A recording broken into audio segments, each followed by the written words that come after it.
ഇത് മലപ്പുറമാണ്. മലപ്പുറം എന്ന് പറഞ്ഞാലേ ഫുട്ബോളിൻ്റെ ഈറ്റില്ലമാണ്. മലപ്പുറം ജില്ല സെവൻസിൻ്റെ കളിഗോതകളാണ്. എത്ര മഴ പെയ്താലും തളരില്ല മക്കളെ. സെവൻസ് നെഞ്ചേറ്റിയ ഇടനെഞ്ചോട് ചേർത്ത് പിടിച്ച മക്കളാണ് മലപ്പുറത്തിൻ്റെ മക്കൾ.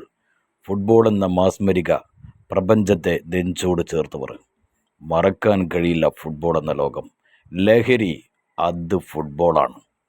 ഫുട്ബോളിനെ എന്നും നെഞ്ചേറ്റിയ മലപ്പുറം ജില്ലയുടെ ഈറ്റില്ലവും പോറ്റില്ലവുമാണ്. തോരാത്ത മഴയത്തും ഫുട്ബോളിൻ്റെ ആരവം നെഞ്ചേറ്റിയവർ. അതാണ് ഈ കാണുന്നത്. ആരവമാണ്, ഹരമാണ്. എന്നും കളിച്ചും ജയിച്ചും അങ്ങനത്തെ മത്സരമാണ് മലപ്പുറത്തുള്ളത്. കണ്ടോളി മക്കളെ. ഏത് പേമാരിയും ഫുട്ബോളെന്ന ഈ മാസ്മരിക പ്രപഞ്ചം അത് മലപ്പുറത്തുകാർക്ക് സ്വന്തമാണ്. മലപ്പുറം എന്ന് പറഞ്ഞാൽ ഇതിലും വലിയ ഒരു വിശേഷണമില്ല. മലപ്പുറത്തുകാർക്ക് സെവൻസ് എന്ന ലോകം, ഫുട്ബോൾ എന്ന ലോകം, അത് മാത്രമാണ് ലഹരി. അതാണ് ലഹരി, അതാണ് ഫുട്ബോൾ, അതാണ്